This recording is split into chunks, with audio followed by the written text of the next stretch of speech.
Salve, salve vestibulandos UFO! Você que presta aí esse vestibular regional, local. A bola da vez é o romance Bom Dia, Camaradas. Já vou analisar o título dele contigo aí. Esse livro é da literatura africana, como eu disse anteriormente. É uma produção muito importante para o cenário internacional e projeção dessa cultura para todo o universo. O autor do livro é o Ondy Jacques. Ele lança esse romance no ano de 2001.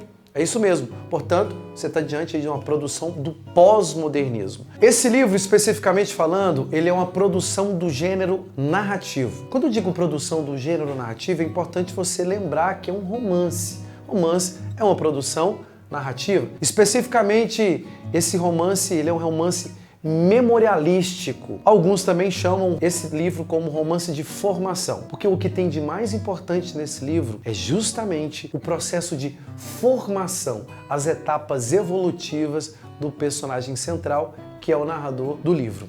Por isso, romance de formação. Agora, é um livro de memória. Por quê? Queria que você anotasse isso. Esse livro é como uma aquarela. Tudo aquilo, uma pinturazinha mesmo, tudo aquilo que é narrado no livro é colocado sobre uma ótica infantil, por isso aquarela. Vai ser algo com um tom nada agressivo, com cores suaves. Então nós pegamos a história da Angola no pós-independência, Angola que fica independente no final da década de 1970, e aí, pós o processo de independência angolana, essa pátria entra num processo de guerra civil terrível, que durará durante 27 anos. Então, o escritor pega esses dados históricos, coloca eles aqui no romance. Esse romance que é um resgate da memória afetiva desse narrador. Só que essa memória, ela é colocada com muito lirismo. Quando eu digo lirismo, é colocado com uma emoção, com muita emoção e com muita beleza. Tá? Então, episódios sangrentos, aqui você não verá. Episódios de violência, pouquíssimos, porque tudo é filtrado pela ótica de uma criança que vivia na Angola na década de 1980. Você pode imaginar isso mesmo, 1980 é o recorte temporal.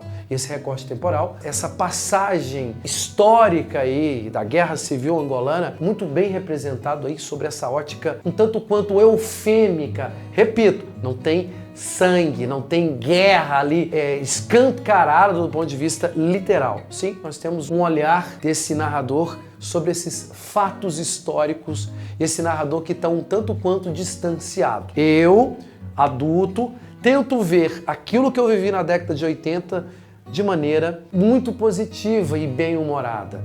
Está bem? Esse narrador que é de classe social elevada, mãe professora, pai funcionário do alto escalão do governo angolano. Inclusive, você poderia dizer sem nenhum problema que esse livro ele seria uma espécie de autobiografia ficcionalizada, meu irmão. Tem uma passagem específica lá na página 86, se você usar uma versão mais atual, você vai perceber um nome lá muito interessante, que é o nome do Ondalu, lá na página 86. Esse Ondalu é o nome real do Ondy Jacques. Então, Ondy Jacques, esse nome meio ficcional. O livro, então, é uma produção narrada em primeira pessoa e tem como cenário, o espaço predominante, a cidade de Luanda, que é a capital de Angola. Quero chamar a atenção do início do livro, tem uma dedicatória, observe só, na hora que você abrir aí, inclusive eu posso mandar os slides para você com essas explicações todas, e antes disso, não se esqueça de dar aquele like, comenta aqui, eu posso te mandar os slides aí, altíssimo padrão, com um resumo de todo o livro, com detalhes significativos, como por exemplo, o que a figura do Antônio representa ali dentro. Então tem coisas muito interessantes, já vou para a análise do título, que eu estou esquecendo e não pode. E aí, meu irmãozinho, tem uma dedicatória. As pessoas que o escritor dedica esse livro, narrado em primeira pessoa, todos os nomes aparecem com letra minúscula.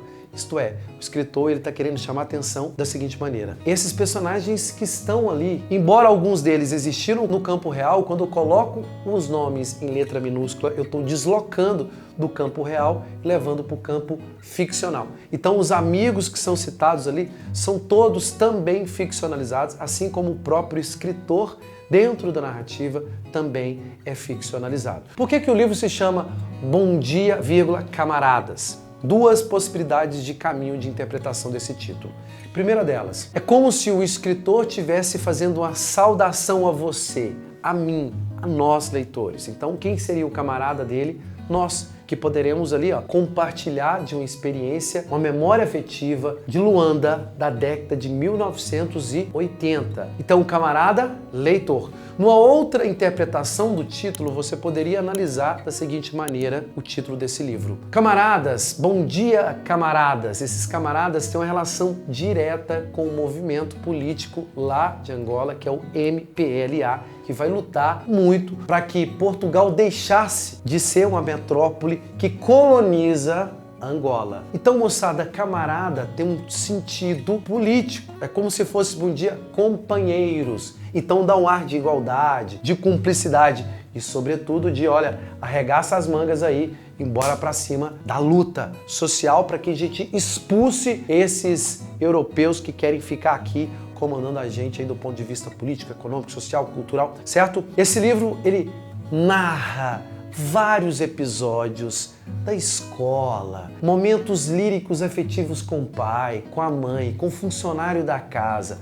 Um dos grandes episódios do livro, por exemplo, que mostra uma Angola que vivia sob o jugo do socialismo, sociedade fechada, com um partido político apenas. A tia do narrador sai de Portugal e vai lá para Luanda. E aí, meu irmão, minha irmã, o narrador, ele fica muito encantado com a tia. Só que a tia, ela vive em um país capitalista e o narrador num país socialista que controla tudo e todos, inclusive a economia. Aí você vê um choque de cultura muito grande, porque a tia em Portugal, ela compra o que quiser, a hora que quiser, como que quiser, do jeito que ela, consumidora, desejar. Ele, narrador, que vive na Angola, não pode comprar tudo, quando e onde e como quiser. Tudo é controlado, a quantidade de peixe, a quantidade de arroz. Então, quando a tia dele sai de Portugal e vai para a África, rola um choque cultural. Justamente por quê? Porque aqui, Angola, há uma opressão muito grande do Estado, do governo, que controla absolutamente tudo, inclusive a economia e o direito de ir e vir do cidadão. Outro episódio muito curioso dentro do livro, uma passagem, estou pegando alguns momentos importantes aqui, é o momento que cria-se um mito. Muitos alunos me perguntaram sobre isso no Instagramzinho. Esse mito é sobre o caixão vazio. Tem um caminhão, criou-se um mito, é uma fábula urbana, um mito urbano, uma lenda urbana. Tem um caixão de pessoas gregas que anda nas escolas aterrorizando todo mundo. As crianças ficavam morrendo de medo desse caixão. Então tem episódios importantíssimos ao redor dessa lenda urbana, desse romance africano, que é uma grande narrativa, muito premiada aí sobre esses episódios dessa memória desse narrador em primeira pessoa que resgata de maneira bastante lírica, saudosista, algumas passagens de sua vida com os professores cubanos, com a tia, com o Antônio, com os amigos de escola, com as provas, com tudo. Tudo é resgatado à maneira de uma pintura que eu disse para você que é o quê? Uma aquarela. Tudo suave e bonito.